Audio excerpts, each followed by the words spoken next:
신약성경 고린도전서 3장 16절 17절 신약성경 265페이지 고린도전서 3장 16절 17절 제가 봉독하겠습니다. 너희는 너희가 하나님의 성전인 것과 하나님의 성령이 너희 안에 계시는 것을 알지 못하느냐? 누구든지 하나님의 성전을 더럽히면 하나님이 그 사람을 멸하시리라. 하나님의 성전은 거룩하니 너희도 그러하니라. 아멘. 같이 한번 읽어볼까요? 같이 또박또박 3장 16절 17절 다 같이 읽겠습니다. 이 본문이 4일 동안 똑같습니다. 그래서 여러분이 외우시면 좋겠어요. 같이 읽겠습니다. 시작. 너희는 너희가 하나님의 성전인 것과 하나님의 성령이 너희 안에 계시는 것을 알지 못하느냐? 누구든지 하나님의 성전을 더럽히면 하나님이 그 사람을 멸하시리라. 하나님의 성전은 거룩하니 너희도 그러하니라. 아멘. 이제 우리 이철호 목사님 나오셔서 말씀을 전해주시겠습니다. 물두멍의 은혜를 누리고 삽시다라는 주제를 가지고 말씀을 전해주시겠습니다.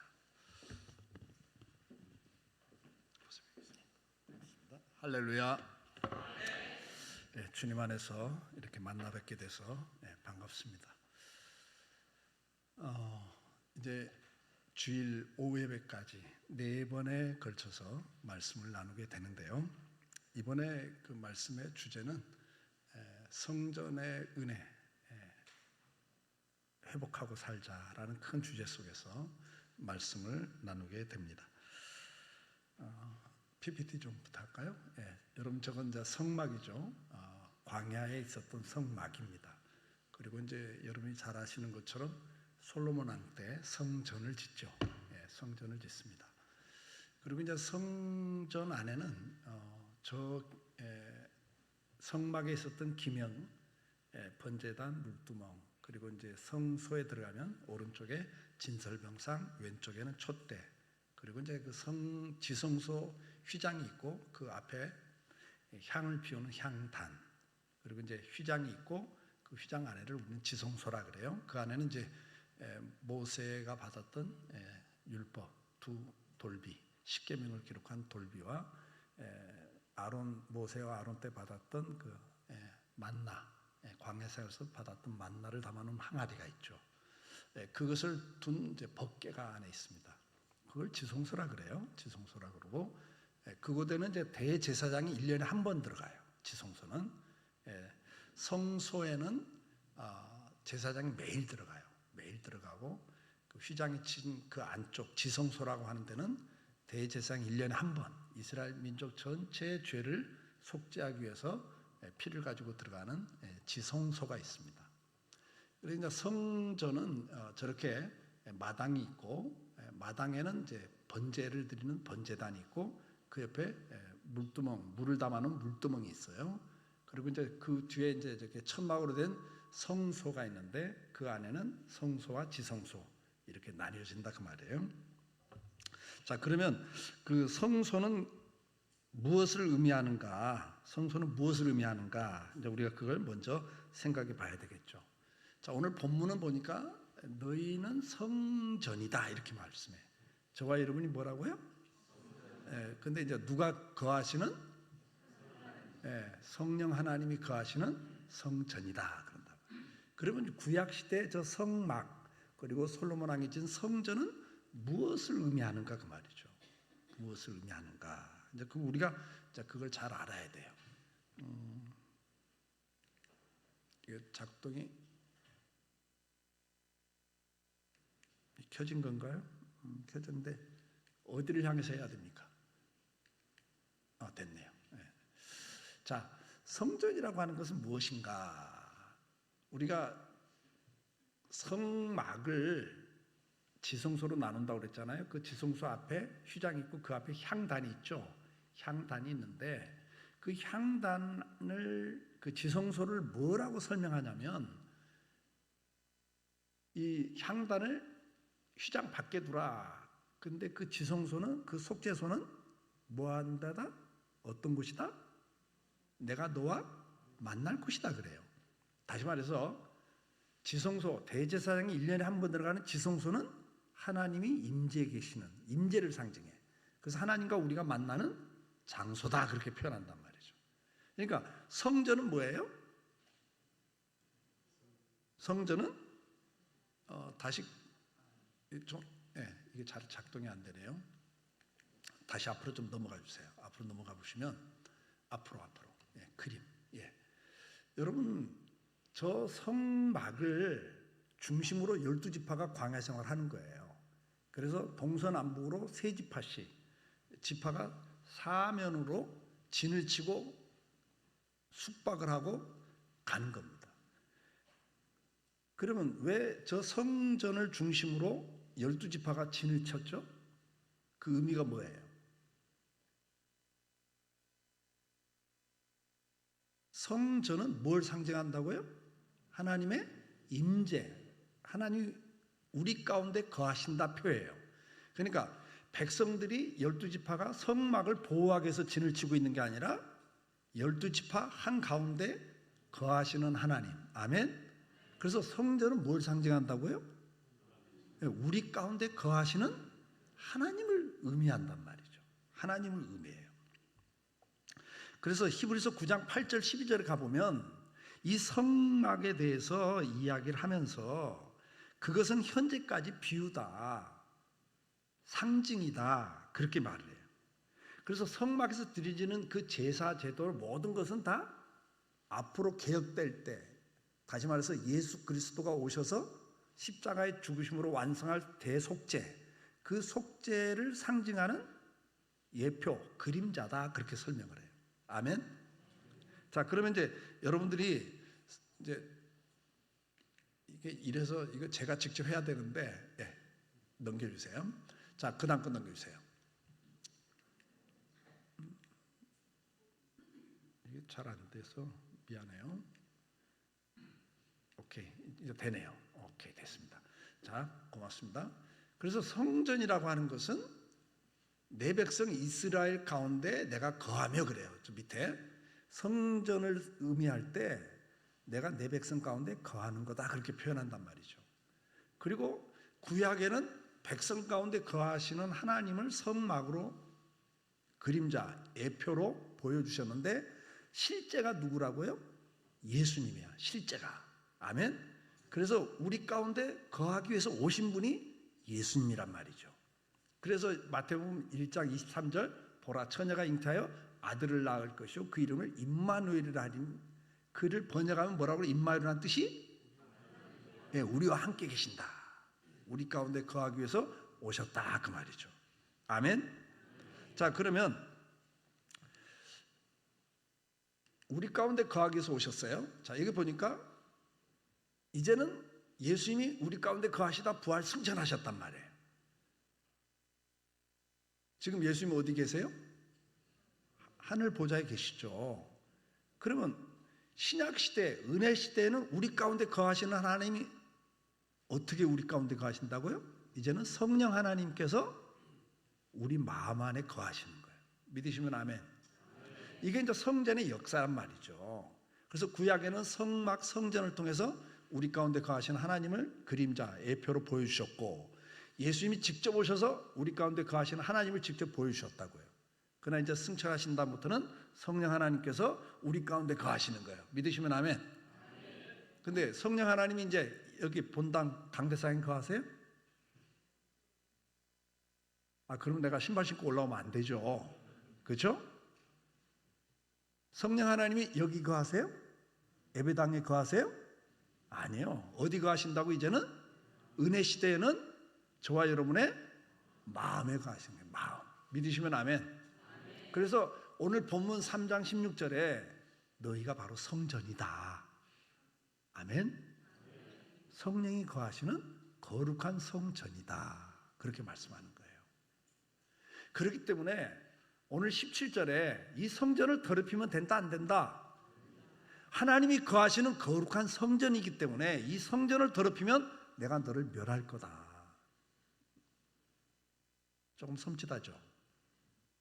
자, 구약 역사를 잘 보세요. 구약에 백성 가운데 가진 성전이 있어요. 그리고 그 성전 안에서 하나님을 제대로 섬기고 예배가 제대로 드려지면 거기 하나님이 임재하고 계세요. 영광이 그 위에 거하셨다고. 아멘. 그때는 주변에 강대국 바벨론, 아수리아, 페르시아 할 것 없이 이집트 어떤 제국이라 할지라도 전 세계를 지배하는 대제국인, 요즘 말은 미국이죠. 대제국이 이스라엘을 쳐들어와도 이스라엘을 이길 수가 없었어요. 왜요? 하나님이 함께 하셨기 때문에 그 나라가 다 깨졌어요. 그런데 하나님 앞에서 예배를 제대로 드리지 않고, 그래서 하나님이 그들 가운데 거하지 않으면 아무리 성전이 있고 그 안에서 형식적인 예배를 드리고 있다 할지라도 외국이 쳐들어오면 외국 군인들이 성전을 허물어 버려도 하나님이 역사를 안 했습니다. 만수무강에 지장이 없었어요. 이해가 되세요? 그러니까 이스라엘이 강해서가 아니라 하나님이 그들과 함께하면 어떤 강대국도 이스라엘을 범접할 수가 없었어요. 반대로 예배는 드리고 있지만 그것이 형식적인 예배를 드리고 하나님이 그 가운데 함께하지 않을 때는 외국 군대가 성전에 들어와서 군합발로 성전을 짓밟았고 성전 기명들을 다 뺏어가도 그들에게는 아무 일이 없었어요. 하나님은 살아계시지만 역사를 안 하셨어요. 오늘 여러분들은 성령이 거하시는 성전입니다. 아멘. 여러분 가운데 성령이 거하신다면, 충만하게 역사하신다면, 임재하신다면 하나님의 임재는 나타나는 증거들이 있다고 말해요. 아멘. 하나님이 함께하는 역사가 나타나요. 그것은 이적과 기사가 나타나는 거고 하나님의 능력이 나타납니다. 내가 능력이 있어서가 아니에요. 자연인 이처로는 별 볼 일 없는 사람이에요. 그러나 하나님이 함께하면 그 어떤 세력도 나를 범접할 수 없습니다. 나를 건드리면 죽어요. 대신에 내가 은혜가 떠나고 하나님의 임재와 역사가 나타나지 않으면 아무리 목사라 할지라도 짓밟히면 짓밟혀야 돼. 깨지면 깨져요. 이해가 되십니까? 믿으십니까? 새로운 교회 가운데 하나님이 함께 계시면 이 교회를 향해서 손가락질만 해도 그 사람 망해요. 그걸 아셔야 돼요. 그러나 여기에 형식적인 예배만 드리고 있다면, 하나님이 함께하지 않는다면 여기다 똥바가지 부어도 그 사람 만수무강에 지장 없습니다. 여러분, 하나님 역사가 나타나질 않아요. 하나님은 오늘도 살아계십니까? 돌아가셨습니까? 그거 정말 믿으세요? 그럼 여러분들의 삶 속에 하나님의 임재와 역사가 간증거리로 나타나고 있습니까? 여러분 주변의 불신자인 가족들이, 여러분 주변의 불신자인 친구들이 여러분을 보면서 과연 하나님은 계시는구나 라고 고백이 나오고 있습니까? 그런 고백이 있으세요?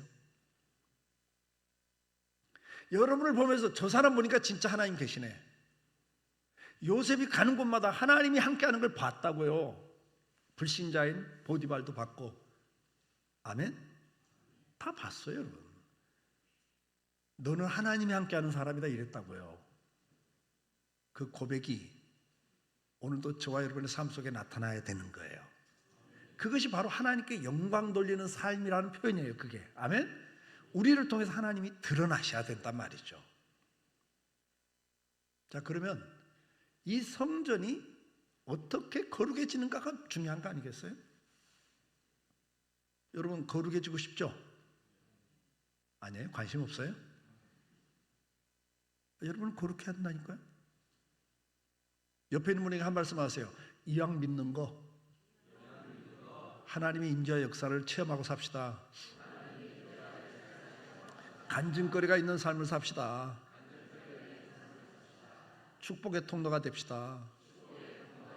은혜의 통로가 됩시다. 그걸 신약에서는 뭐라고 그래요? 빛된 삶, 소금같이 맛을 내는 삶, 그렇게 표현한단 말이죠. 그게 성도라고요. 여러분을 보면서 맛을 느껴야 돼. 아, 저게 사람답게 사는 거구나. 저게 제대로 사는 거구나. 야, 저거 참 멋있다. 저 사람 사는 게 참 멋있다. 가난해 보여도, 병들어 있어도 그것이 비참한 게 아니라 그 사람 가운데 하나님이 함께하면 영광스러운 존재가 된단 말이에요. 오늘 이 밤에 그리고 이번에 4번에 걸친 시간이 다 이번에 성전을 다 못 다룹니다. 기명을 중요한 것만 다룰 거예요. 그러나 그걸 통해서 여러분의 마음의 성전들이 회복될 수 있기를 주의 이름으로 축복합니다. 성전을 거룩하게 우리는 해야 됩니다. 하나님의 임재와 능력을 체험하는 장소였고, 오늘 저와 여러분의 삶에는 하나님의 임재와 역사, 그 영광이 드러나도록 돼 있습니다. 하나님은 오늘도 저와 여러분을 통해서 하나님이 오늘도 살아계신 분임을 드러내기를 원하십니다. 그 자리에 갈 수 있기를 축복해요. 그래서 히브리서 4장은 뭐라고 말합니까? 그 하나님의 임재를 상징하는 게 지성소란 말이에요. 지성소. 근데 예수님께서 십자가에 죽으실 때 다 이루었다라고 말씀하실 때 예루살렘 성전의 지성소의 휘장이 찢어졌다고 말해죠. 맞죠? 그 휘장은 무슨 휘장? 성소와 지성소를 가로막고 있는, 그 지성소는 하나님과 만나는 장소고 하나님의 임재가 있는 곳인데 그걸 은혜라 그래요. 은혜 보좌라 그래요. 그 길을 열어놓으셨단 말이에요. 그래서 뭐라고 말해요? 그렇기 때문에 너는 이제 그 은혜 보좌 앞에 담대히 나가라. 구약 시대는 대제사장이 1년에 한 번 들어가는 장소예요. 그러나 주님이 죽으시면서 그 길을 열어놓으신 거예요. 믿으시면 아멘. 그리고 우리에게 뭐라고 그래요? 이제는 하나님의 임재와 능력을 체험하는 지성소까지 들어가라는 이야기예요. 여러분들은 지금 지성소 안에 있습니까? 한번 잘 체크해 보셔야 돼요. 내 신앙생활은 지금 어떤 장소에 머물러 있는가? 자, 그러면 우리가 이제 본격적으로 이 자리를 가야 된단 말이죠. 가야 되는데 이 길은 누가 열어놓으셨다고요? 주님이 열어놓으신 길이에요. 새롭고 산 길이에요. 살 길이에요. 아멘? 여러분이 예수 믿는 사람답게 살 길은 지성소까지 가셔야 이루어져요. 그전에는 안 이루어진다. 그러면 우리가 이 길로 가야 되는데, 그러기 위해서는 이제 문을 통과해야 되죠. 문은 사면에 한 곳밖에 없어요. 그러니까 하나님 은혜 보좌 앞에 나가는 길은 오직 한 곳밖에 없습니다. 동서남북 편할 대로 들어올 수 있는 길이 아니에요. 일반 종교관은 요즘에 이제 다원주의라고 그러죠. 현대 사상의 가장 핵심은 다원주의예요. 절대 진리가 없다. 기독교만 진리다. 야, 그건 광신자야. 그렇게 말하면 안 돼. 다양성을 인정해야 돼. 맞는 말 같은데 굉장히 위험한 말이거든요. 은혜 보좌 앞에 나갈 수 있는 길은 오직 한 곳밖에 없어요. 내가 곧 길이요 진리요 생명이 나로 말미암지 않고는 아버지께 나올 자가 있다 없다? 없다. 믿으시면 아멘. 예수 외에는 길이 없습니다, 여러분. 일반 다원주의에서는 산 꼭대기로 올라가는데 동쪽에서 올라가든 서쪽에서 올라가든 남쪽, 북쪽 어느 쪽에서 올라가 보면 만난다. 불교든 회교든 기독교든 어떤 종교든 믿고 올라가 보면 궁극적인 지점에 가면 똑같다. 그렇게 말을 해요. 이게 다원주의예요. 그러나 성경은 그렇게 말하지 않아요. 오직 문은 한 군데밖에 없어요. 믿으시면 아멘. 예수 그리스도가 유일한 문이십니다. 자, 그러면 저와 여러분들은 예수를 믿었어요? 안 믿었어요? 그러면 여러분들은 이제 문을 통과했어요? 안 했어요? 통과한 사람들이에요. 여러분들 문을 통과했어요. 자, 문을 통과하면 뭐가 나옵니까? 이게 이제 말씀 나오죠. 예. 자, 이건 제가 마당이 나와. 마당이 나와. 그 마당만 밟는 신앙생활을 이야기하고 있어요, 성경은. 그러니까 여러분들 지금 신앙 단계가 지금 나는 어디 와 있는가를 체크해 보셔야 된다 그 말이에요. 자, 이사야 1장 10절 보니까 너희가 내 앞에 보이러 온다. 성전에 예배드리러 온단 말이에요. 요즘 말하면 여러분들 신앙생활 하고 계셔요. 문을 통과했어요. 그런데 지금 마당에 와 있다고요. 근데 마당만 밟는 사람이 있다는 거죠. 그러니 마당만 밟는 신앙생활이 어떤 신앙생활을 마당만 밟는 신앙생활이라고 하는가, 그걸 우리가 좀 봐야죠. 히브리서에서는 이걸 어린아이 신앙을 마당만 밟는 신앙이다 이렇게 말해요. 자, 때가 오래되었다. 여러분들 세례받은 지 2, 3년이 지났어요. 세례받은 지 10년, 20년, 30년이 지났어요. 세례받는다는 게 뭐죠? 예수 그리스도 나의 구주로 고백하는 문을 통과하는 거란 말이죠. 아멘? 그러면 여러분들 여기 장로님, 권사님 목사 직분이 중요하지 않아요, 여러분. 영적 상태는 직분이 보장해 주질 않아요. 아멘? 장로라고 해서 지성소가 있는 거 아니라고요. 지금 내가 신앙이 어디 있는가 머물러 버리면 거기 머물러 있거든요. 그러면 이 마당만 맞는 사람은 어떤 사람이냐니까 지금 오래돼서, 시간은 오래돼서, 세례받은 지는 오래됐단 말이에요. 지금쯤 선생이 돼 있어야 돼. 다시 말해서 누군가를 가르치고 양육하고 돌보고, 그래서 에베소에 있는 말씀처럼 다른 사람을 그리스도의 장성한 분량에 이르도록 양육하는데 직분을 세웠다 그랬거든요. 여러분, 우리가 교회 직분은 내 신앙생활 잘하는 게 아니라 다른 사람을 일꾼으로 세울, 양육하는 자리에 가야 된단 말이죠. 아멘? 그런데 자기 수준이 지금 어린아이 수준이야. 젖이나 먹고 있어. 단단한 것을 소화를 못 시켜. 그러니까 조금 권면하고 꾸중하고 책망하면 시험 들어버려요. 그러니까 설교도 나 잘했다 칭찬해주고 위로해주고 이런 설교에 아멘하는 거고, 그 다음에 이 사람들은요, 어린아이 특징이 뭡니까? 잘 삐져. 그냥 막 소꿉장난 하다가도 금방 싸우고 너랑 안 놀아 막 이런 게 애들이란 말이에요. 그러니까 잘 삐져. 그러니까 시험이 잘 들어. 제가 어느 날 권사님 막 주일 오후 예배 드리기 전인데 저한테 오더니 목사님 큰일 났대요. 그래서 왜요? 왜? 뭐 큰일 나요? 그랬더니 김 집사가 오늘 예배 시간 안 보여서 목사님 제가 예배 드리고 가봤더니요, 시험에 들어가고 지금 예배당에 안 온 거예요. 예배 들어 안 왔어요. 목사님 빨리 좀 신방 좀 가세요 그러더라고요. 근데 권사님한테 권사님 난 누가 죽은 줄 알았잖아. 아니 집사님이 시험 들어가고 교회 안 나왔으니까 큰일이죠 그래요. 그래서 제가 그랬어요. 권사님 가서 전해요. 다음 주일날 나오라고. 아니 목사님이 가셔야죠. 내가 가면 작살나. 알아서 빨리 나오라고 그래. 왜요? 여러분, 한두 살 먹은 애 키울 때 애가 똥오줌 싸고 뭉개고 있으면 어떻게 줘요? 어떻게 줘요? 그거 기저귀 갈아주면서 그거 변 색깔 보면서 아이고 내 새끼 변 보니까 건강하구만, 아이고 내 새끼 잘 쌌다 이러면서 닦아주고 씻어주면서 잘 쌌다 그래. 싸고 뭉개고 있어도. 근데 4살 5살 먹은 놈이 싸고 뭉개고 있으면요, 그때도 아이고 내 새끼 잘 쌌다 그래요? 그때는 어떻게 해요? 때리죠. 이놈 자식 아직도 똥오줌 못 가리냐고. 그러면 집사 정도 됐으면, 아니 어려운 일 있다고 힘든 일 있다고 그리고 싸고 뭉개고 있으면 내가 가서 아이고 집사님 누구 때문에 시험 들었어? 뭐? 김권사 때문에 시험 들었어? 내가 김권사한테 가만 안 둘 테니까 나와 그래줄 나이요? 영적 나이가? 집사가? 한번 생각해 보세요 여러분. 신앙생활을 그렇게 하면 이게 어린아이 마당만 맞고 있단 말이에요. 목사가 그땐 가서 뭐 해줘야 될 때요? 아이고 왜 그래? 나와. 그래줄 때요? 닦아줘야 될 때요? 때려야 될 때요? 그러니까 내가 그런 거예요. 권사님 다음 주에 나오라고 그래. 내가 간다는 작살나. 가만둬 내가. 그러는 거예요. 근데 권사가 싸고 뭉개고 있으면 이건 무슨 수준이요? 에? 부끄러운 줄도 모르고 싸고 뭉개고 나 냄새 피우고 있단 말이야. 지금 나 시험 들었다고. 그러면 이게 무슨 수준? 치매 수준이지. 부끄러운 걸 모르니까. 그러니까 여러분 신앙생활 우리 잘해야 돼요. 때가 오래됐는데 아직도 어린아이 수준에 있으면 안 된다고. 단단한 걸 소화를 못 시켜요. 부담되는 건 안 해. 쉬운 것만, 칭찬받는 것만, 남한테 이렇게 잘 보이는 것만 하려고 그러고, 은밀한 가운데 짐을 지고 희생하는 것은 안 나서.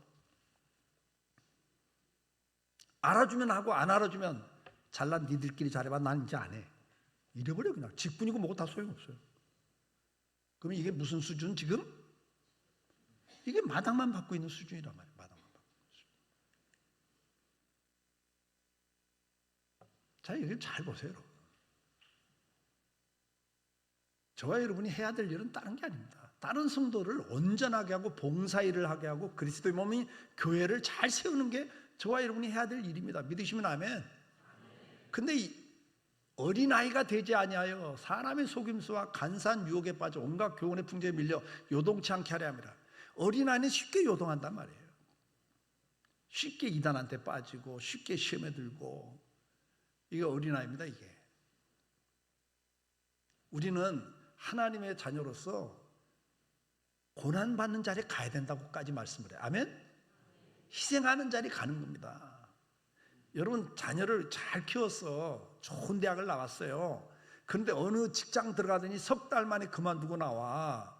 야, 왜 그만둬? 요즘같이 취직도 어려운 때. 아이고, 회사가요 비전이 없어요. 그래, 비전 없는 회사는 아니지. 또 어렵게 직장 가도 이번에도 또 한 두세 달 만에 또 그만두고 나와. 야, 이번에도 그 회사도 비전이 없냐? 아이, 비전은 있어요. 근데 왜 그만둬? 아, 상사하고 나하고 도저히 안 맞아요. 여러분, 이 자식 똑똑한 자식이요, 문제 있는 자식이요? 힘든 걸 감당을 못하고 있는 거예요. 여러분요. 뭐 안 맞아, 뭐가 안 맞아, 그래서 난 못해. 아무리 인류대학 나오면 뭐 할 거예요, 여러분?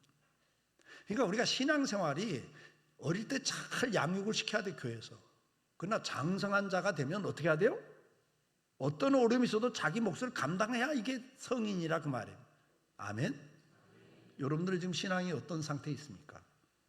우리가 이걸 체크해 보셔야 되는 거예요. 체크. 성경은 이런 걸 다 이야기하고 있잖아요. 자, 그러면 이제 이 마당만 받는 신앙생활에서 우리가 이제는 어디로 가야 돼요? 번제단을 만나요. 오늘은 번제단에는 두 가지 역할이 있는데, 그 두 가지 역할 중에 하나를 하고 그 다음에 물두멍을 다룰 거예요. 왜냐하면 이 첫 번째 목적하고 물두멍하고 연결이 돼 있어서 두 가지를 제가 다룰 겁니다. 그리고 끝낼 거예요. 오늘은 여기 금요 철학기도 있습니까? 예? 몇 시까지 합니까? 10시 반까지. 아멘. 오늘 금요 철학다 생각하고 가세요. 그리고 내일은 이제 짧게 끝내야 돼요. 왜? 주일이 있으니까. 주일에도 중요하거든요. 이해가 되죠? 예, 그래서 내일은 짧게. 오늘은 조금 철야기도 한다 생각하고, 옛날에는 새벽까지 했거든, 철야. 요즘 너무 편해졌어요. 예, 이거 우리가 지금 성막을 다루면서 이런 것도 한번 체크해 볼 필요가 있어요. 자, 번제단을 우리가 만나는데, 번제단은 뭐 하는 장소냐? 죄값을 죽이는 장소예요. 뭐 하는 장소? 예. 이 번제단에서 하는 일이 뭐냐면, 죄를 진 사람이 자기 죄를 가지고 하나님 앞에 나올 때 죄값을 가지고 나와야 돼.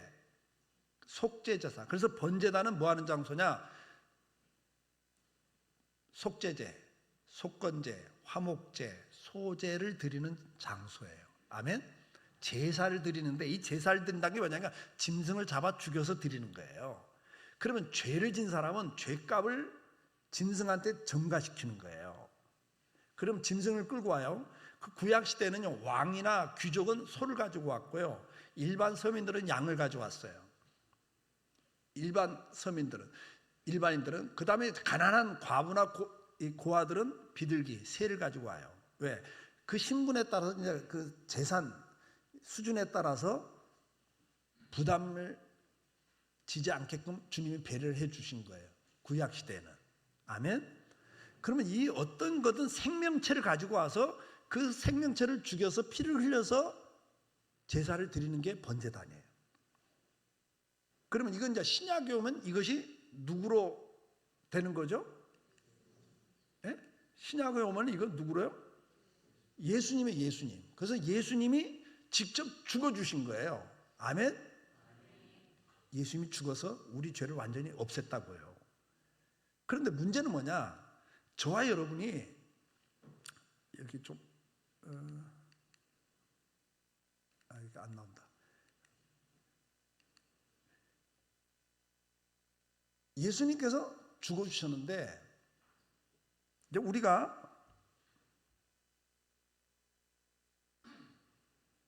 물두멍과 연결이 돼 있어서 제가 지금 좀 이렇게 좀 성경 구절이 좀 뒤에 나와요. 뭐냐면, 베드로가, 예수님이 제자들이 발을 씻어줘요. 발을 씻어주죠. 그때 베드로가 자기 차례가 딱 되니까, 아이고, 어떻게 선생님이 제자의 발을 씻습니까? 저는 못 씻습니다. 이렇게 나서요. 그러니까 베드로도 참 재밌는 분이에요. 아니, 다른 제자들 발 씻을 때 가만히 있다가 자기 차례 되니까 아이고 어떻게 선생님이 제자의 발을 씻습니까? 이러면 앞에 발 씻은 제자들은 뭐가 돼요? 하여튼 잘난 척 안 되는 좀 뭐가 있어 이분이. 그리고 앞에 제자들 완전히 이제 망신 주는 거 아닙니까? 야 어떻게 제자들이 선생님한테 발을 씻김을 당하고 있냐? 네가 주님 발을 씻어야 속으로 이러고 있는 거 아니겠어요? 그러니까 주님이 딱 이렇게 말씀해요. 야 내가 너 발을 씻지 않으면 너는 나하고 상관이 없어, 관계가 없어. 그러니까 베드로 깜짝 놀랐죠. 그리고는 베드로 보세요. 참 베드로 나와 이게 주님과 나와 관계가 있는 일하면 목욕시켜 주세요 이렇게 나와요. 참 어떤 이게 은혜 받는 분이 이래서 적극적이잖아요. 그러니까 주님 뭐라 그래? 이미 목욕한 자는 다시 목욕할 것 없고 발만 씻으면 된다 이래 말해. 다시 말해서 여러분 이스라엘 사람들은 광야잖아요. 이스라엘은 사막지대라고요. 그 샌들을 신고 다니 더우니까. 그러니까 먼지가 발에 손에 잘 묻어요. 그래서 손님이 집에 오면 손님 대접의 첫 번째가 뭐예요? 손과 발을 씻을 물을 내다 놓는 게 예법이라고. 이해가 되죠? 그래서 물두멍도 있는 거예요, 성소에. 자, 그러면 이건 씻는 것은 죄를 말하거든요. 죄를 씻는 걸 말해요. 그러면 여기서 구약 시대에는 죄를 없애는 방법이 뭐였어요? 짐승을 대신 잡는 거고, 신약 시대면 예수님이 대신 죽는 거고, 그 다음에 이제 은혜 시대는 우리는 회개하는 생활로 이제 전환이 되는 건데, 구약에는 이게 죽이는 장소라고요. 죄값을 죽이는 장소예요. 자, 그러면 오늘 우리에게는 생활로 바뀌어야 돼. 이 성막의 번제단이 여러분 회복이 돼야 돼. 아멘. 이제 마당에서 이제 번제단으로 나가셔야 되는데 번제단은 생활로 바뀌는데 이건 죽이는 생활로 바뀌셔야 돼. 그럼 뭘 죽이는 생활? 뭘 죽여요? 여기 뭘 죽이라고 그랬어요? 예, 육체의 욕심. 육체의 욕심. 이걸 뭐라고 그래? 정욕의 소욕 그래요. 그것이 우리를 죄를 짓게 한단 말이죠. 아멘. 그러니까 죄를 죽이는 장소 그러면 오늘 우리에게는 우리 마음의 성전에서는 번제단이 회복되는 건 뭐가 회복되는 거예요? 죽이는 생활이 회복되는데 뭘 죽여요? 죄의 소욕, 정욕의 소욕을 죽이는 생활로 바뀌는 거란 말이죠. 이해가 되세요? 자 보세요. 성령이 100% 지배하는 사람, 정욕이 100% 지배하는 사람, 이 두 가지 우리 상태예요. 자 그러면 성령이 100% 지배할 때는 언제예요? 네? 그러면 정욕이 100% 지배할 때는 언제예요? 예수 믿기 전에. 맞죠? 예수 믿기 전에는 사탄이 우리를 지배했어요. 믿으시면 아멘. 그래서 육체의 소욕을 따라 살았다고요. 우리가 공중의 권세 잡은 자를 따랐다 그랬어요. 내 마음에 원한 대로 하고 살았다 그랬어요. 아멘. 자 그러면 성령이 100% 지배할 때는 언제겠어요? 네? 예수 믿고 성령이 100% 지배해요. 여러분들 지금? 여러분이 정욕이 아예 없어요? 유혹도 안 받아요? 아니에요. 성령이 100% 지배하는 건 여러분들이 부활할 때 영화롭게 변한다 그래. 아멘? 죽은 다음에 부활이라는 과정을 통해서 우리가 완전하게 바뀌는 거예요. 믿으시면 아멘. 그러면 예수 믿기 전에는 100% 정욕이 지배하는 사람. 근데 예수 믿고 난 다음부터는 어떤 상태겠어요? 네? 우리 안에 두 마음이 싸운다 그랬어요. 믿으시면 아멘. 여러분 마음에는 두 마음이 지금 싸우고 있어. 예수 믿고 우리가 죽을 때까지는 계속 우리 안에 두 마음이 싸워요. 무슨 마음이 싸워요? 네? 앞에서 말했잖아요. 정욕의 소욕, 마귀가 주관하는 정욕의 소욕과 성령이 들어오셨기 때문에 성령의 소원이 이제 내 안에서 싸우는 거예요. 이해가 되시죠? 그래서 이제 우리 상태가 저런 상태예요. 저 교합 부분. 저게 내 상태예요. 그래서 내 안에는 두 마음이 이제부터는 싸우고 있는 거예요. 그래서 저와 여러분은 갈등이 많다 적다. 난 갈등 없이 신앙생활하는 사람 손 들어봐요. 나는 갈등 없이 그냥 날마다 완전하게 믿음 가운데 100% 할렐루야 감사 찬송하면서 살아요? 있어요? 그런 분 계세요? 여러분 강단에서 있는 이철호 목사는 그런 사람일까? 예? 아니요. 저는 우리 교인들 앞에 고백했어요. 나는 죄인이 아닙니다. 나는 악인입니다. 그랬어요. 죄인 정도가 아니라 나는 나를 보니까 악인이야, 악인. 뭐라고요? 악인이라니까요.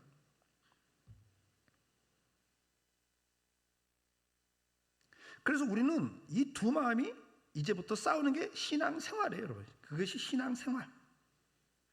그래서 갈등이 있는 겁니다, 갈등. 그러니까 어떤 분이 예수를 믿었잖아요. 예수 믿기 전에는 그냥 마시고 싶으면 마음껏 마시고 그냥 성질 나면 그냥 부인도 때리고 마음대로 했는데 예수 믿고 나니까 그게 마음대로 안 되잖아요. 그러니까 어느 날 화가 나는데 막 그전 같으면 주먹이 날아가는데 주먹이 날아가는 걸 막 억지로 참고 있으면서 그분이 한마디 했잖아. 예수가 사람 죽인다고. 예수가 사람 죽인다고. 자기 죽겠거든. 제 성질대로 못하니까. 옛날에는 기분 좋게 제꼈는데 이제는 제끼다가도 기분이 좋아요? 여기는 안 제끼는가 보구나. 껄쩍지근하잖아요. 껄쩍지근하잖아. 옛날엔 재밌게 그걸 즐거움이라고 했는데 이제는 그거 하려다가 걸리잖아요. 그게 뭐예요? 내 안에 누가 와 계시기 때문에? 성령이 계시기 때문에 그런 거예요. 성령이. 여러분 예수 믿는 것 자체가 그거 아니에요? 전도를 받았어요. 예수 믿어야 한다는 소원이 성령이 들어오셔서 자꾸 너 예수 믿어. 너 이제 신앙생활 해.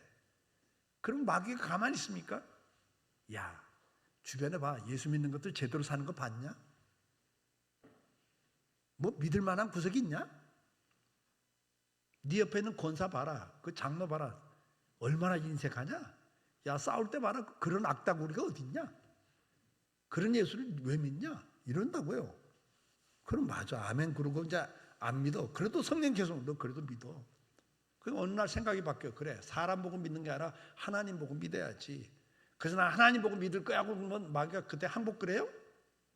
아니요. 야, 그래. 신앙 없는 것보다 신앙 갖는 게 좋아. 신앙 가지면 좋아. 그런데 꼭 예수 믿어야 되냐? 야, 꼭 교회 가야 되냐? 내가 보니까 천주교가 좀 더 신사적이고 좀 더 부담 없고 좀 더 매력적인 것 같은데? 마귀가 그래요. 그래도 아니야. 난 그래도 교회 갈 거야. 그러면 끝납니까? 마귀가? 그래. 예수 믿어야지. 교회 좋아. 그런데 주변에 잘 봐. 광신자가 되면 안 되지 않냐? 너 조심해야 돼. 저렇게 믿으면 다 주변에서 욕한다. 여러분 마귀는요 끝이 없어요. 그 말에 또 설득돼갖고 지금 광신자 안 되겠다고 그냥 굳게 은혜가 와도 그냥 그걸 차단하면서 이를 악물면서 은혜 받으면 안 돼, 응답 받으면 안 돼, 기도하다 역사하면 안 돼, 뭐 이러잖아요. 예. 우리 아들이 목사 아들인데 우리 교회 집회할 때마다 강사들이 오시면 우리 애들 인사시키거든요. 그럼 기도해 주신다고. 우리 아들은 도망가요.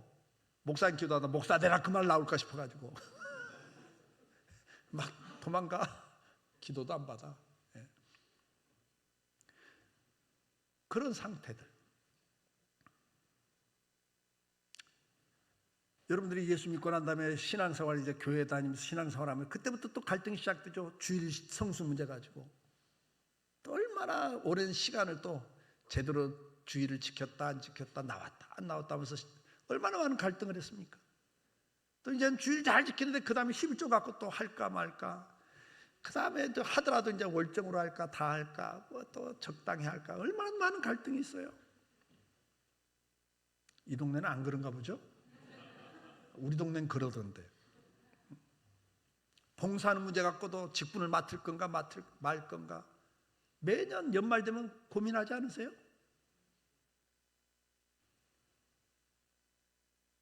그것뿐입니까? 내 안에 내가 그동안 즐겼던 것들을 끊어내는 성화의 과정을 갖는 것은 술을 끊는 문제, 도박을 끊고 쾌락을 끊고 정욕의 소욕을 끊어가는 과정들. 거짓말을 옛날에는 쉽게 하던 거 이제는 그거 안 하려고 피해를 보고 손해를 보면서 진실을 말하면서 손해보는 그 과정을 겪을 때 그게 쉽게 됩니까? 원수도 사랑하는데 진짜 사랑이 됩니까? 그런 거 하나하나를 말씀 하나를 지키기 위해서 우리는 수많은 싸움을 싸우고 있다고. 그게 뭐예요? 우리 안에 두 마음이 싸우고 있는 거라고. 그러면 이제 우리는 어떻게 해야 됩니까? 죽여야 된다고. 예, 뭘 죽여요? 성령의 소원하고 성령의 소욕과 정령의 소욕 가운데 뭘 죽여야 돼요? 근데 주로 뭘 죽이고 살아? 주로 뭘 죽여요? 두 마음이 싸울 때 성령의 소욕을 죽일 때가 더 훨씬 많아요, 여러분. 솔직히. 그런데 그러면은 정욕의 지배를 받는 거예요, 자꾸. 여러분, 목사, 장로, 권사 20년, 30년 예수 믿어도 이 죽이는 생활을 끝까지 못하는 분들이 많습니다, 여러분. 이건 너무 죽이는 건 힘들거든요. 자기를 죽여야 되기 때문에 이게 쉽지가 않아요. 그러면 이제 우리가 죽여야 되는데 뭘 죽여야 돼요? 정욕의 소욕을 죽여야 돼요. 그러면 정욕의 소욕을 어떻게 죽입니까? 죽이는 방법이 있어야 되잖아요. 정욕의 소욕은 어떻게 하면 죽습니까? 정욕의 소욕이. 금식하면 정욕의 소욕이 죽습니까? 총을 쏘면 죽어? 약을 먹으면 죽어? 정욕의 소욕을 어떻게 죽이냐고요? 어떻게 죽어요? 여러분, 우리는 정욕의 소욕대로 살면 반드시 죽는다 그랬어요. 근데 영으로서 몸의 행실을 죽이면, 이 정욕의 소욕을 죽이면 산다 그랬어요. 아멘? 그러니까 정욕의 소욕을 우리는 죽여야 살아요. 믿으시면 아멘. 그럼 죽이는 방법이 뭐냐고요? 아침 저녁으로 죽였습니다, 여러분. 제사를 아침 저녁으로 드렸어요. 여러분들, 이것도 중요한 의미가 있습니다. 이건 시간 관계상 통과하고, 갈라디아서 5장 16절 17절 보니까 성령을 따라 행하라 그랬어요. 그리하면 육체의 욕심을 이루지 아니하리라 그랬어요. 아멘? 그러니까 정욕의 소욕을 죽이는 방법은 뭐라고요? 내가 성령의 소원에 순종을 해버리면 정욕의 소욕이 죽는 거예요. 그러니까 정욕의 소욕을 죽이는 방법은 딱 한 가지예요. 뭐예요? 내가 정욕의 소욕에 순종하냐, 성령의 소원에 순종하냐인데, 내가 어느 편을 택할 때 성령의 소원에 내가 딱 택하고 거기 순종을 하면 정욕의 소욕을 죽이는 거예요, 그게. 자, 그러면 이제 중요한 이슈가 뭐예요? 순종입니다, 순종. 근데 순종은 쉽더라, 어렵더라? 쉽더라, 어렵더라? 어렵더라는 거죠. 사도 바울 같은 분이 성령 충만한 분이에요. 성령 충만한 사도 바울이 뭐라고 고백합니까? 내가 하나님의 법을 즐거워해. 여러분도 성령의 소원을 따르고 싶어. 아멘? 성령의 소원대로 순종하고 살고 싶어. 아멘? 내 마음은 그래. 그런데 어떻게 된다고요? 다른 한 법이, 정욕의 소욕이 어떻게 한다고요? 내 마음의 법, 성령의 소원과 싸워가지고 나를 정욕의 소욕으로 끌고 간다는 거예요. 그래서 뭐라 그래? 나는 공고한 사람이다. 그러니까 그렇게 성령 충만한 바울도 날마다 공고했어. 뭐 때문에? 내 안에 갈등 때문에. 그러니까 갈등이 있는 게 정상이에요, 여러분. 근데 그 갈등이 없이 그냥 살면 이건 아예 죽이는 생활을 안 하고 있는 거예요, 여러분이. 그러니까 갈등이 정상. 근데 갈등을 할 때 우리는 분명히 어떻게 해야 돼요? 정욕의 소욕을 죽이는 쪽으로, 성령의 소원에 순종한 쪽으로 가야 되는 겁니다. 자, 그러려면 어떻게 해야 되냐 말이죠. 순종을 해야 돼, 순종. 그럼 순종이라는 게 뭐냐? 저는 이렇게 봐요. 모세가 40년 궁궐에서 훈련받고 그 다음에 40년 광야에서 훈련을 받아요. 근데 모세는 몰라 그게 훈련인지를. 그러니까 자기는 이제 도망가가지고 낭인이 됐어요.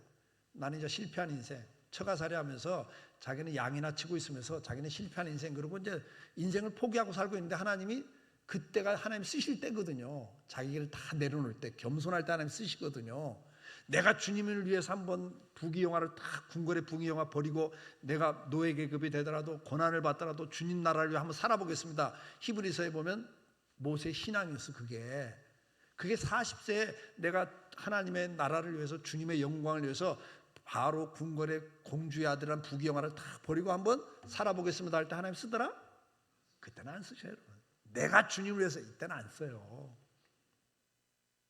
나는 자격 없어요. 나는 못해요. 모세가 80세 부를 때 반응이 그래요. 근데 그때가 쓸 때야. 아멘? 하나님은 겸손한 자를 들어 쓰는 거예요. 잘난 척하면 하나님이 안 쓰세요. 교만하면 안 쓰십니다. 그게 망하는 길이거든요. 자, 그래서 모세를 부르니까 나는 못해요, 나는 자격이 없어 막 이래요. 그러니까 내가 너와 함께 할 거니까 믿고 가. 그 증거를 보여주는 게 손을 넣었다 빼니까 나병이 됐다가 다시 넣었다 빼니까 깨끗해지는 거. 그 다음에 하나가 지팡이 던져. 그러니까 뭐가 됐어요? 뱀이 됐어요. 그러니까 모세가 뒤로 물러났다 그랬어요. 놀래가지고 40년을 광야에서 양을 치면서 독사, 뱀 다 수없이 본 사람이에요. 딱 보면 이게 뭔지 알아. 독사인지 아닌지. 이게 지팡이가 뱀이 되는데 이게 독사거든. 그러니까 뒤로 물러났다고요. 근데 하나님 명령이래요. 야 모세야, 그 뱀꼬리 잡아라 그래요. 자, 우리 여기 중학생들, 초등학생들, 뱀은 꼬리를 잡아야 되냐, 대가리를 잡아야 되냐? 어?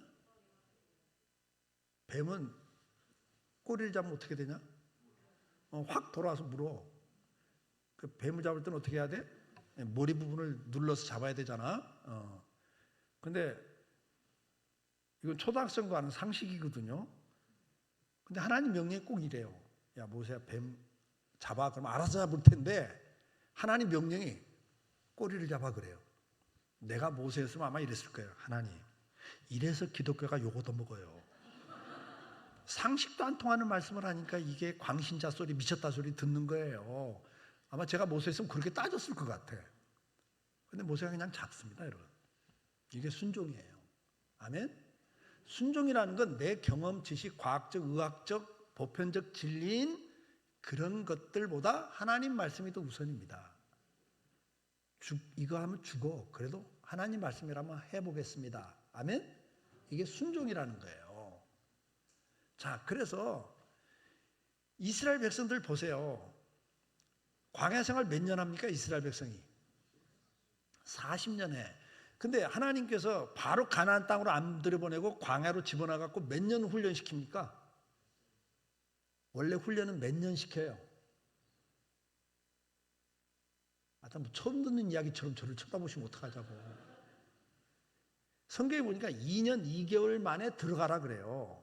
그러니까 신명기의 내용이 뭐냐니까 2년 2개월 동안 광야 생활을 시킨 목적이 뭡니까? 왜 출애굽 시켰고 구원해가지고 바로 가나안 축복을 안 주고 왜 강에다 집어넣었어요? 2년 2개월 동안 뭐 훈련시켜요 하나님이? 신명기 그거 말하잖아요. 따라서 사람이 떡으로 사는 것이 아니요 하나님 입에서 나오는 말씀으로 사느니라. 이거 깨닫게 아니라고. 아멘? 바로 가나안 들어가면 축복이라고요. 젖과 꿀이 흐르는 축복의 땅이라고요. 그러면 그 물질에 마음 뺏겨버려요. 그냥 노예 생활하던 사람들이 자기 재산이 없던 사람들이에요. 근데 자기 기업이 있죠. 거기다가 풍요롭죠. 그러면 거기에 마음 뺏겨버리니까 하나님께서 뭐예요? 3일 만에 물 떨어져. 일주일 한 달 만에 양식 다 떨어져. 광야에서 300만 정도가, 부산 시민 정도가 출애굽을 했는데 그 사람들이 광야에 들어가는데 3일 만에 물 떨어지니까 어떻게 해요? 다 죽어요 이제. 시편을 보니까 강이 흘렀다 그랬어요. 강물이 흘러야 먹고 300만 명이 먹지. 샘 나왔다는 줄 섰다는 뒤에 사람 다 죽어요. 목말라서. 기적이 일어나는 거예요. 만나를 주세요. 옷이 떨어지질 않아요. 신발이 닳아지질 않아. 그래서 뭘 깨닫게 했었어요 하나님이? 뭘 깨닫게 했어요? 사람은 떡으로 사는 게 아니다. 내가 은혜 주면 살아. 아멘? 여러분 옆에 있는 분에게 한 말씀 하세요. 사람이 사는 건 돈 없으면 못 살아요. 그게 떡이잖아요. 떡을 사 먹으려면 돈이 있어야 되잖아. 그게 우리 사상이잖아요. 그러니까 이스라엘 백성이 3일 만에 죽는다고 난리가 난 거예요. 우린 죽었다. 끝났다. 그러니까 하나님 우리 죽이려고 광야에다 집어넣냐? 왜 출애굽 시켰냐고 난리가 난 거 아닙니까? 그러니까 옛날이나 지금이나 변함이 없어. 여러분들도 지금 똑같다니까. 사상이 돈 없으면 죽어. 못 살아. 네, 그렇죠? 내일 저녁에 이거 달아요. 네. 우리가 지금 다 속고 살고 있는 거예요. 그래서 헌신이 없어 지금은. 헌신을 못해요 지금은. 왜? 이제 100세 시대야. 100세까지 살라니까 이제는 헌금 못해요. 노후 대책 때문에. 왜 웃으세요? 이게 오늘날이에요. 여러분 자손 때 가면 이 나라 축복 없습니다. 이대로 가면. 우리 아버지는 장로님이신데 집을 3번 팔아바쳤어요. 제 등록금 안 대주면서. 그래서 이 나라가 이렇게 사는 거예요. 믿으시면 아멘. 헌신이 있기 때문에 축복을 주신 건데 이제는 그 축복에 배가 불러가지고 가난에 들어가서 거기에 마음 뺏겨버려가지고 헌신이 없어져 오는 거예요. 그래서 사사시대가 오는 거예요. 이스라엘 역사입니다 이게. 여러분 자손시대 가서도 이렇게 잘 살려면 여러분 헌신을 회복하셔야 돼요. 아멘? 예.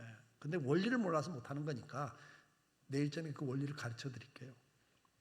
자, 어쨌든 간 그거 가르친 거예요. 2년 2개월 동안 그거 가르치고 들어가라니까 이스라엘 백성이 그전까지 왜 안 데리고 들어가, 왜 뱅뱅 잡아 돌려, 왜 고생시켜 난리치던 백성이 들어가라니까 뭐라고 그래요? 어떻게 적진을 그냥 막 들어갑니까? 정탐구번해갖고 알아보고 들어갑시다 이렇게 나와. 그러니까 참 이 이스라엘 백성들 이야기는 꼭 오늘 우리 이야기야. 들어보면요 그렇게 축복의 길로 인도하도요 꼭 원망하다가도 막상 복을 주려면 또 딴 소리예요. 하나님 열받으셔갖고 그래 알아봐. 그래갖고 이스라엘 백성이 한 지파의 최고 정예 요원들 한 지파에 한 명씩 12명 뽑아가지고 40일을 정탐해요. 여러분 이걸 이야기해요. 40일을 정탐합니다. 그 결과가 뭔지 아세요? 같이 읽어요. 14장 30절 시작.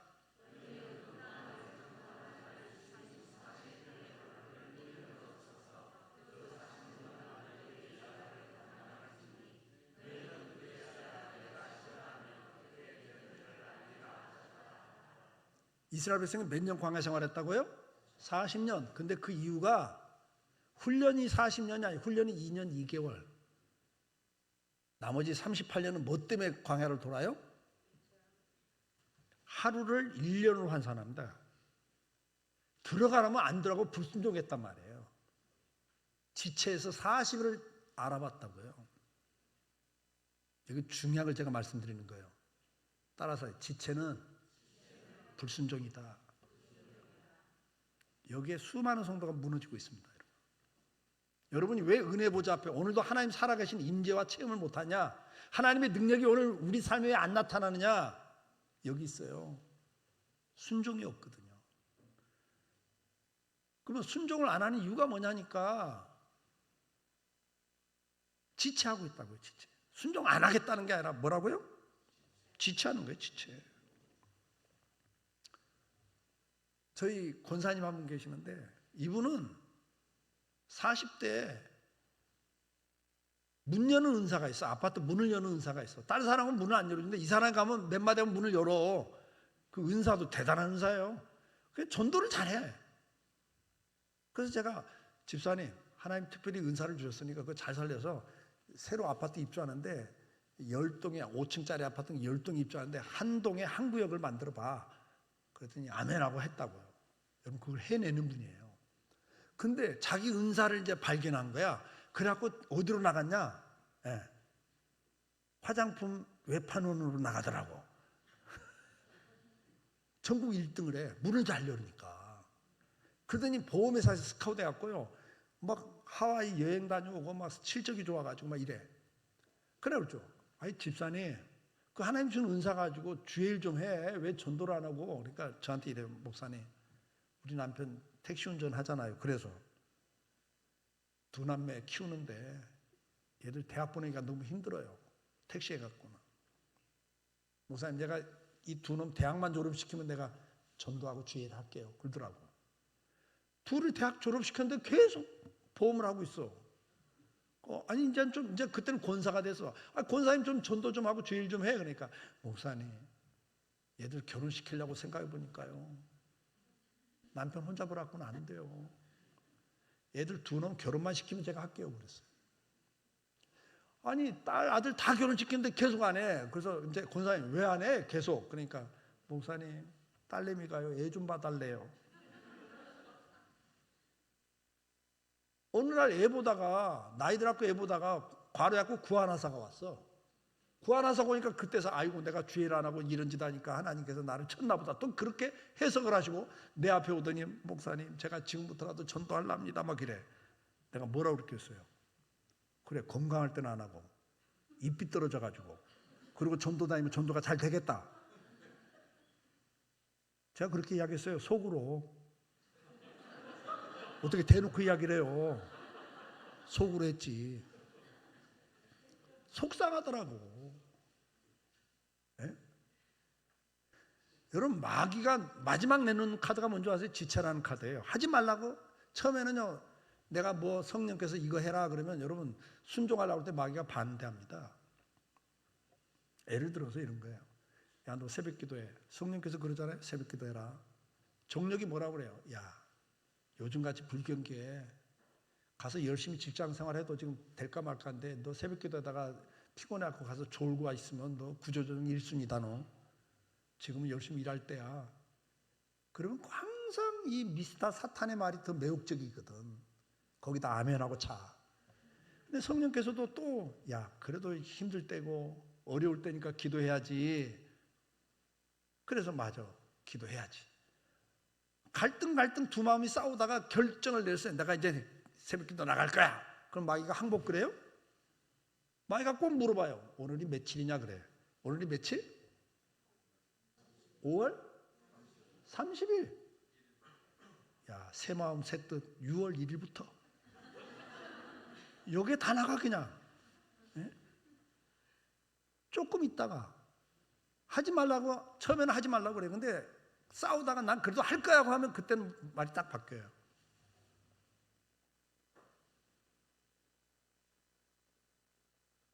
이 지체 때문에 수많은 성도가 불순종의 길을 갑니다. 그리고 불순종하면 저렇게 축복이 안 오고 오히려 재앙이 옵니다. 마귀는 그걸 알기 때문에 여러분 불순종의 길로 유혹을 하는 거예요. 믿으시면 아멘. 오늘도 하나님 살아계신다면서 왜 우리 삶 속에 축복과 은혜와 능력이 안 나타나냐 그 말이에요. 순종할 때 역사가 나타나거든요. 믿으시기 바라요. 이 밤에 성령께서 여러분 마음에 어떤 소원 주신 게 있을 거예요. 그거 하나라도 순종을 일단 해보라고요. 아멘? 마귀는 그럴 거예요. 애 좀 키워놓은 다음에. 직장이 좀 안정되면. 대학 들어가면.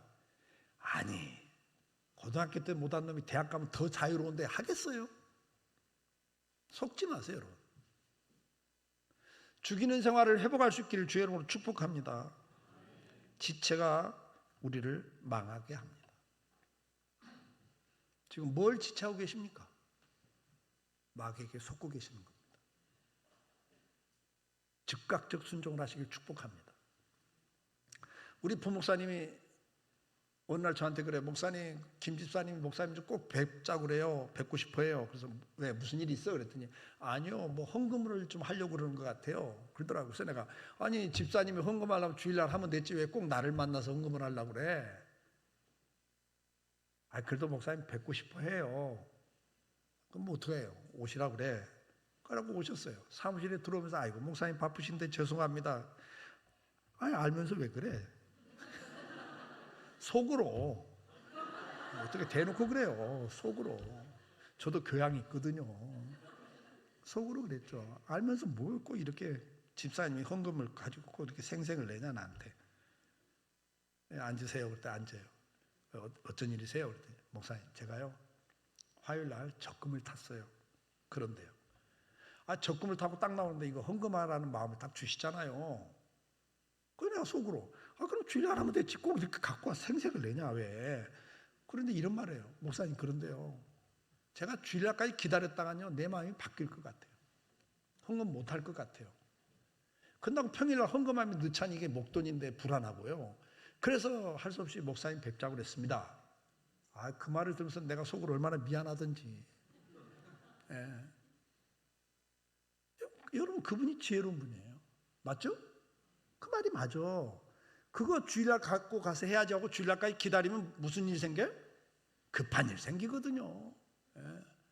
딴 데 쓸 일이 생기거든요. 꼭 시험을 합니다. 그렇게. 거기 넘어가 버려 그냥. 저희 장로님이 한 분 계시는데 설계하신 분이에요. 우리나라 유명한 대학교 설계학과를 나오신 분인데 설계를 사무실을 차렸어요. 근데 집사 때 금요 철야기도를 하는데 철야기도가 끝나니까 저한테 오더니 목사님 제가 건축원금 1억을 작정합니다. 기도하다가 1억을 작정하라는 마음을 주셨습니다. 제가 사업을 시작했는데 하나님 축복하시면 제가 1억 헌금을 할 거니까 기도해 주세요 그러더라고요. 알았습니다. 그런데요, 영등포 구로동에 가면 공구상가가 있는데 그 공구상가 철물 구조물로 된 주차장 설계가 들어온 거예요. 근데 그게 1억을 버는 거예요. 1억. 딱 1억을 벌었어요. 그럼 어떻게 해야 돼? 1억 벌었으니까 헌금을 해야 되는데 그게 딱 완공시키면서 1억이 잔금까지 딱 들어왔는데 다른 데서 연락이 온 거예요. 아이고 구로공구 상가 주차장 설계하셨다면서요. 아, 예, 그렇습니다. 다른 데 공구 상가인데 규모가 더 커. 한 3배 규모야. 그러니까 한 3억짜리 공사가 들어온 거예요. 그러니까 이 집사님이 1,000만 원 11조를 하더라고요. 1,000만 원 11조를 하면서 저한테 이런 말을 해요. 목사님, 제가 1억 딱 벌었는데요. 지금 3배 큰 일이 들어왔습니다. 지금 현재 사무실과 인원 갖고는 그 일을 못해요. 그래서요, 사무실도 지금 옮겨야 되고 더 넓혀야 되고 직원도 더 뽑아야 됩니다. 그래서 요거 3억짜리 딱 되면 제가 작정금 할 겁니다 그러더라고요.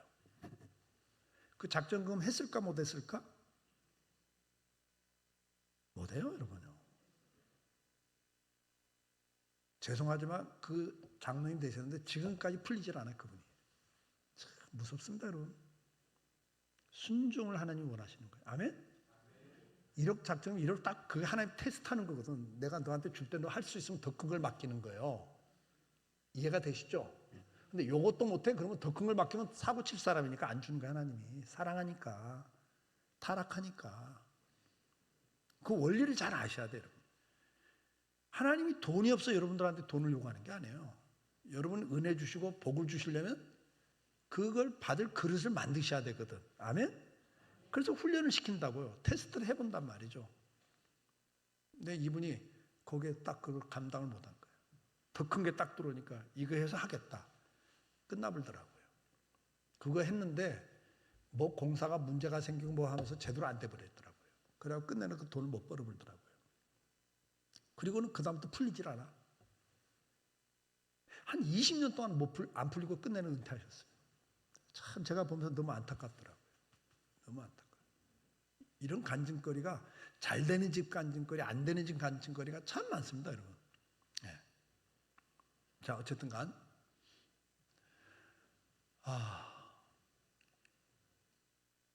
그래서 여러분들, 하나님의 뜻 앞에는 가분 논쟁을 하면 안 돼요. 그냥 아멘 하시는 게 은혜입니다. 아멘? 네. 이건 나엘의 이야기입니다. 리브가 이야기죠. 예. 창세기 24장 50절. 예. 아브라함의 종이 와가지고 이야기를 하는 거예요. 우리 주인집 아들 결혼해야 되는데 신부감 찾으러 왔는데 당신 이렇게 하나님의 은혜 가운데 만났습니다. 당신이 우리 주인님 아들 도련님 부인입니다. 그런 이야기 아쉽잖아요. 그러면서 뭐라 그래? 종이 하룻밤 자더니 바로 출발하랍니다 그래. 그러니까 나반이 뭐라 그래? 아니 어떻게 딸을 지금 시집 보내는 건데 그래도 한 달이라도 머물다가 가게끔 해야지. 그러니까 하인이 뭐라 그래요? 아니 지금 바로 가야 됩니다. 주님의 응답된 거니까 바로 가야 됩니다 그래요. 그러니까 뭐라 그래요? 그러면 딸한테 물어보자. 예. 그래서 이제 리브가한테 물어보죠. 너 어떻게 할래? 그러니까 뭐라 그래요? 간대 그냥 바로. 딸년 꼭 그런 경우가 있어. 신랑감 나타나면 그냥 가. 뭐 아빠랑 평생 살 거야. 그 말 믿지 마요 여러분. 예? 그냥 딱 그러는 거예요. 근데 뭐라 그래요? 그 반응을 보고 이런 말을 한 거예요. 여호와께로 말미암았으니 우리는 가부를 말할 수 없다 이래요. 아멘? 예. 이렇게 해서 바로 갑니다. 예. 성경 이야기다. 하나님 뜻이라면 인간의 정. 리브가가 이때 떠나서 다시는 못 가요. 친정에. 평생 못 가는 게 옛날에는. 그렇죠? 더군다나 외국으로 시집 가는 건데 평생 못 가는 친정집인데 일주일도 더 있다 소리도 안 하고 그냥 바로 가겠다고 그래요. 왜? 하나님의 뜻이라니까 바로 가겠습니다. 이것이 신앙인들의 모습입니다. 근데 시간이 물두멍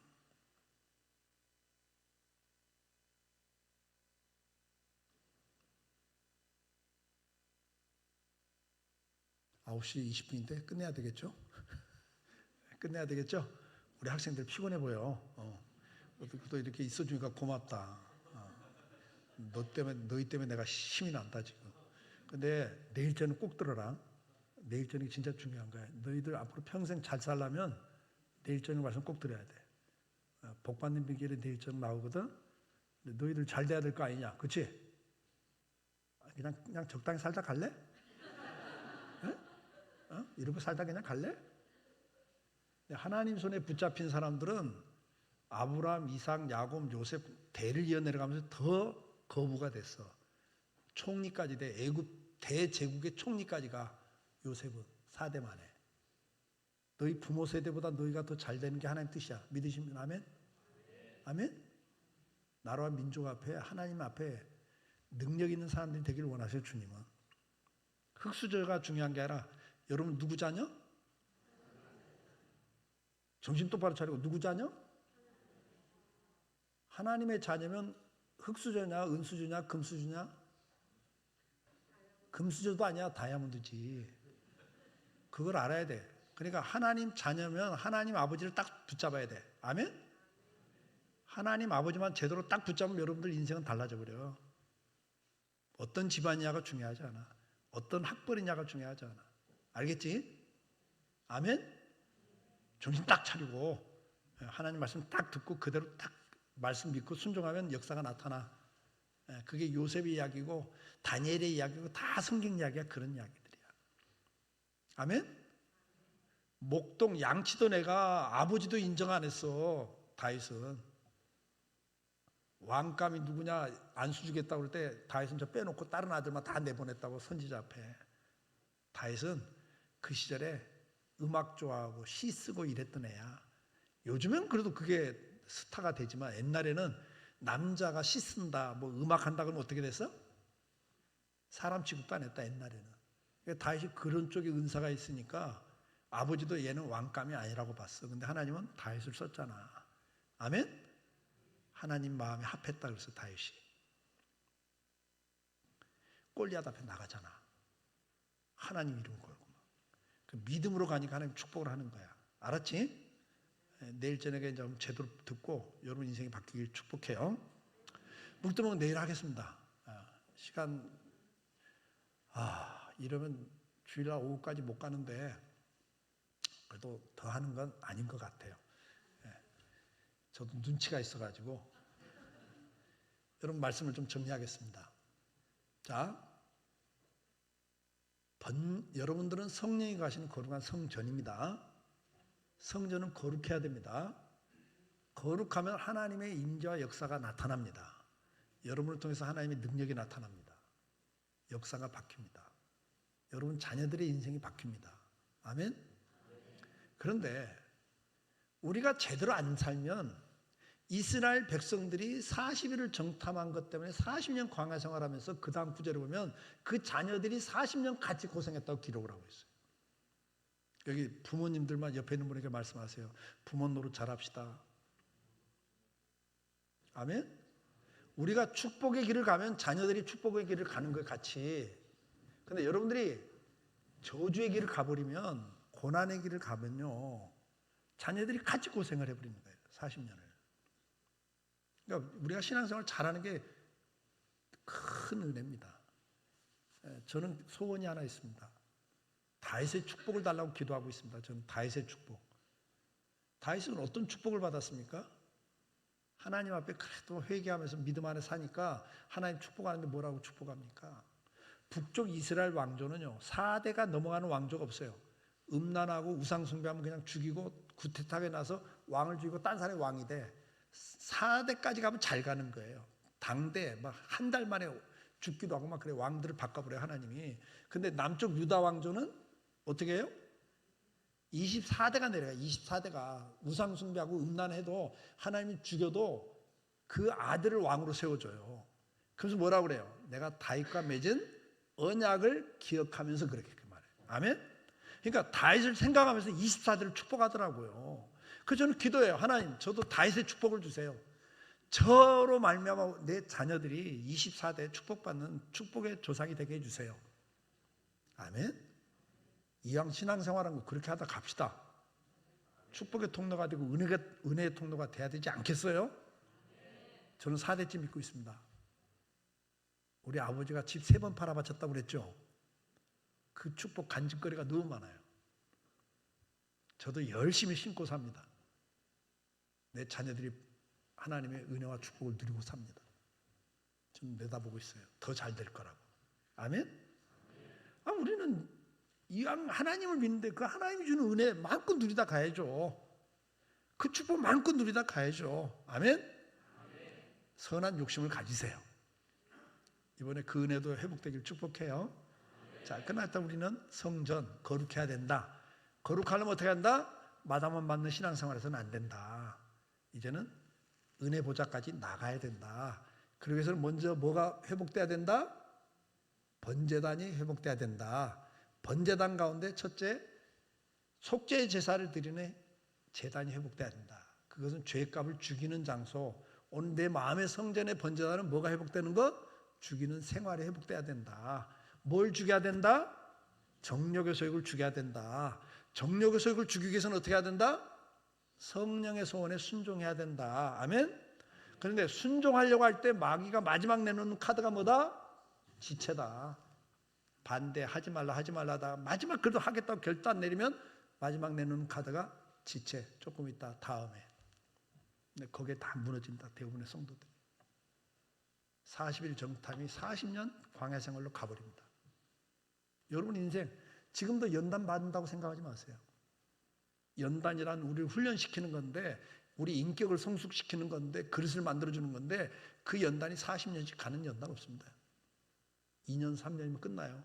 아니 긴 사람들이 있습니다. 다윗 13년 갔습니다. 모세는 40년 연단했습니다. 그 대신 40년을 썼습니다. 아멘?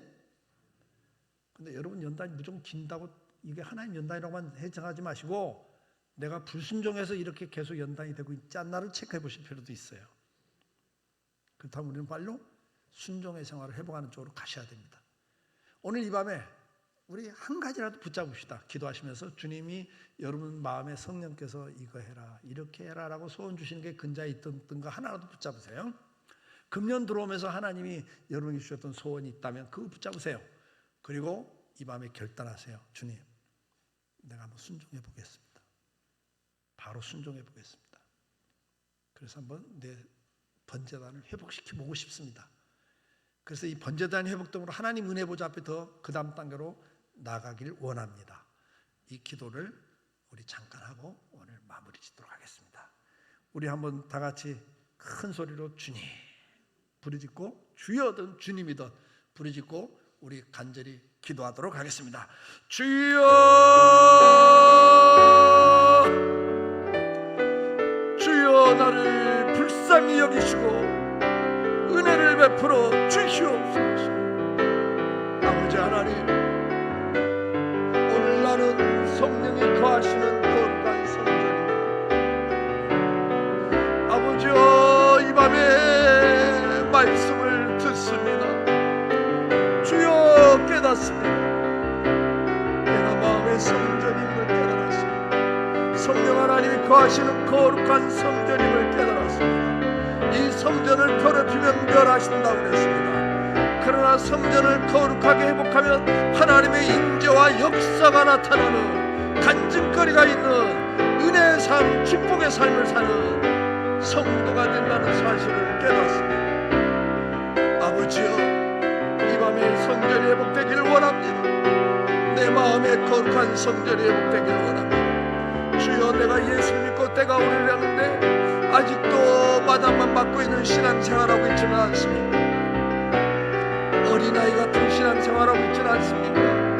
열매 맺지 못하는 신앙생활하고 있지는 않습니까? 주여 불쌍히 여기시고 은혜를 베풀어 주셔서 마당만 맞는 자리에서 이제는 번제단을 향해 나가게 하여 주시옵소서. 내 안에 두 마음이 싸우고 있습니다. 주여 이제부터는 이 싸움에서 성령의 소원에 순종하는 자가 되기를 원합니다. 정욕의 소욕을 따라 살다가 망하는 자, 저주받고 재앙받는 자리에 가지 않기를 원합니다. 아버지여 40년 광야 생활을 가지 않기를 원합니다. 내 자녀들까지 하나님 축복을 받는 자의 자리에 가지 않기를 원합니다. 오늘도 은혜를 베풀어 주시옵소서. 아버지여 깨닫게 하여 주시옵소서. 오늘도 내 신앙생활을 다시 한번 점검해보게 하시고 이제는 하나님 어린아이에서 장성한 자의 분량으로 나갈 수 있도록 축복해 주시옵소서. 하나님 번제단이 회복되어서 이제는 하나님 내 안에서 거룩함이 회복되기를 원합니다. 정욕의 소욕들이 죽어져 나가기를 원합니다. 성령이 더 충만해지는 은혜의 삶이 회복되기를 원합니다. 은혜 베풀어 주시옵소서.